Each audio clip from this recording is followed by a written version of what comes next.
Now then, a few years ago, the idea of making a feature film without the support of, I don't know, a production company or a film studio was pretty unthinkable.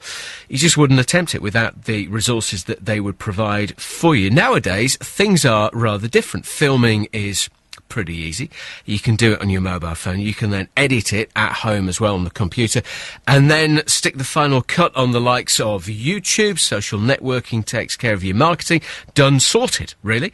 And that is exactly how local filmmaker Fabrizio Federico created his feature, Black Biscuit. That was shot in and around Nottingham, I think. Is that right? Yeah, that's right. Yeah. I had a little bit of a watch of the film yesterday. I didn't have 2 hours. I had to make out like I was working. So I was skipping through it. Yeah. It's very interesting. Give us an idea of how you've actually made this film.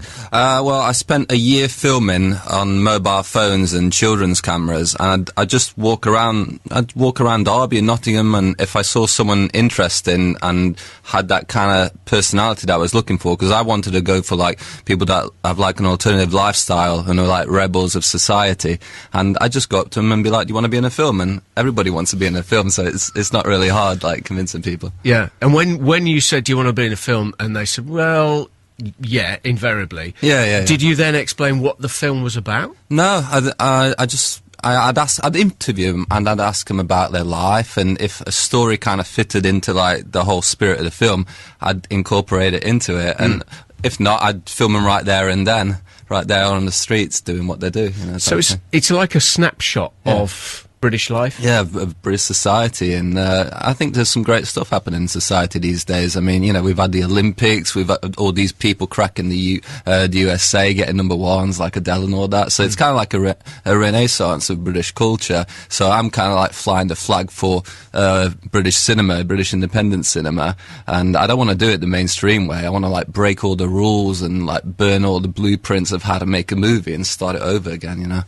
So how long have you been interested in making films? What's your background? Mainly music, to tell you the truth. I got into cinema a bit more when I came back to the UK. I'd gotten deported from America, and I'd always loved movies, but I'm like, okay, now it's time to make a movie. It's something that I've always wanted to do, and as simple as that, basically, you know. So you got your mobile phone, I mean, what is it, smartphone, something like that? I was worse than that. It was, you know, it was like 3 years ago, so it was like crummy. Yeah, it was like a crummy phone, nothing really to it. I kind of like movies that have like a really raw quality and aren't too like pixelated. I think we got a bit out of control with the pixels. Yeah. See, there were bits, correct me if I'm wrong, there were bits of the film that seemed to be sort of shots of kind of you watching TV. Things like that. Yeah. But then it switches to some scenes which are kind of interview, and then you feel like you're a bit of a fly on the wall watching conversations take place. Yeah, it's just a real mishmash. It's everything. It's documentary, it's cinema verite, it's comedy. I mean, some of the scenes we even like took the mickey of how like people actually make films. So we're like, oh, let's script this, but it was like tongue in cheek, like satire, you know. So you'd get a bit of a difference of the feeling, you know. Yeah.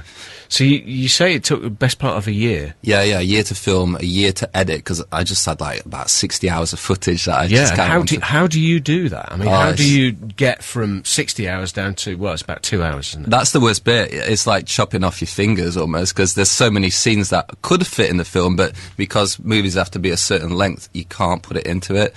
So it's a bit nerve-wracking. Yeah. But I don't know, I just did like loads of experiments when I was editing it. Like I'd put like exorcism sounds in the background, or one day I'd just listen to Britney Spears all day, you know, just to like, because it kind of affects how you work, you know, so I'd try like different experiments like that. You know. And you're in the film? Yeah, I became a life model, a nude life model, and that kind of helped fund it. You know, it only costs about £500 to make, and the life modelling pays well. So does it? Yeah, you know, it pays real well. I've never thought of doing that. Yeah, strangely enough, no one's ever approached me to do it. But I mean, you did that. I mean, that's pretty scary stuff, isn't it? Well, I kind of just wanted to like expand my consciousness. Like, I came up with a manifesto as well called Pink8, and that kind of like lists how I went about making the film. So I think, you know, when you make a movie, you should like broaden your horizons at the same time, and I wanted to do that. I kind of wanted to explore nudity in the public these days. I've been to nude beaches and stuff like that, and I don't see a problem with nudity. Yeah. So you were a life model. Life model. And also there's quite an interesting character in the film whereby you meet a lady who is into M&S. Sorry, S&M. Yeah, she was an S&M mistress, and we spent the day. She was teaching this young 18-year-old how to be an S&M mistress, and I was like, how about we film it, and I could be like your guinea pig. So yeah, I was basically whipped all day. Well, you literally did get smacked around. Yeah, I got whipped all day, and she had this like rich German guy there dressed as a woman the whole time, giving us cakes and tea.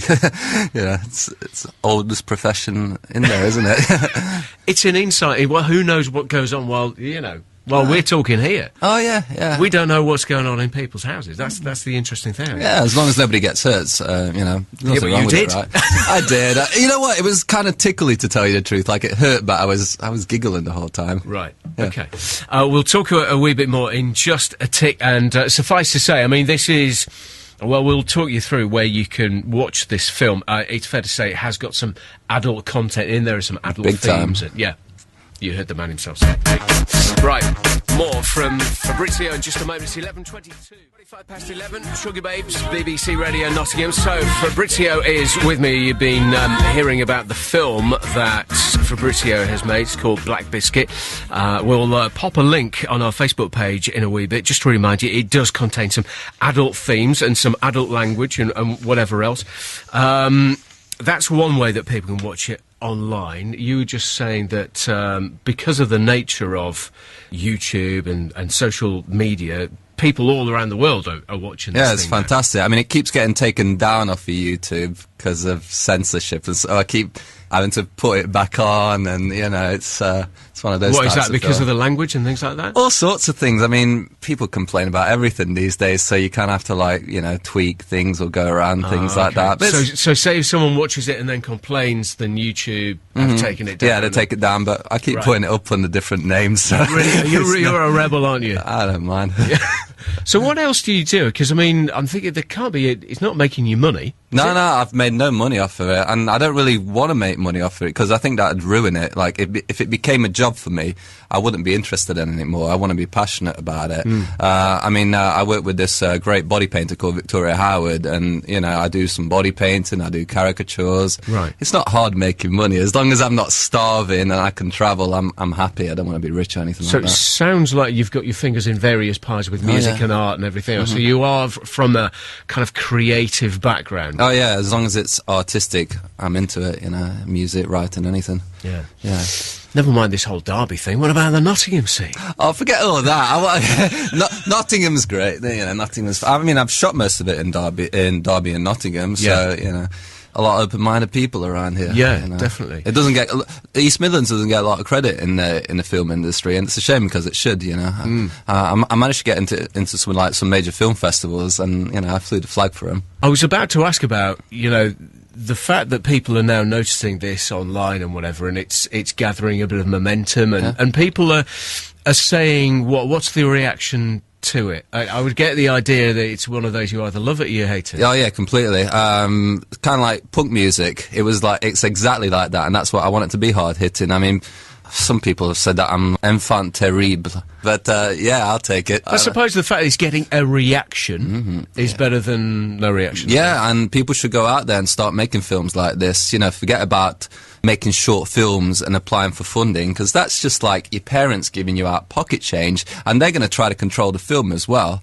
That's what they don't seem to understand. They're going to be your producer, and I don't want anyone producing me. I want to be independent and be able to do what I want, and it's so much more simpler than having someone on your back giving you a schedule and all that.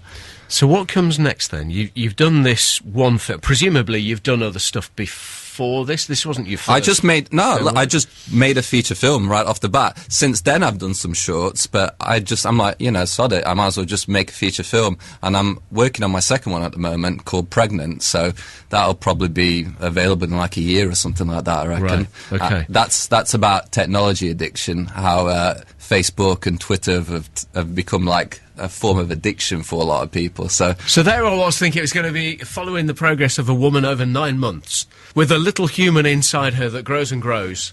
Nah, but it's nothing to do with a pregnancy. Nah, it covers a bit about pregnancy. Like, there's a guy in it who loses a baby, at 9 months. So it does kind of, but I'm interested in the imagery that goes with the word pregnant. I don't know, imagination kind of starts to roll a bit. Yeah. Okay. Well, look, you have to let us know when that is finished. You're working on that at the minute, and it'll be, what, best part of a year until it actually... Yeah, I'm filming at the moment, so got to do the editing, and yeah, I'll definitely let you guys know. Sure. Yeah. Good stuff. Well, listen, thanks for coming in, explaining more. We'll pop a link from our Facebook page, Mark Dennison on BBC Radio Nottingham. Click on like first, and that'll come with all the usual disclaimers.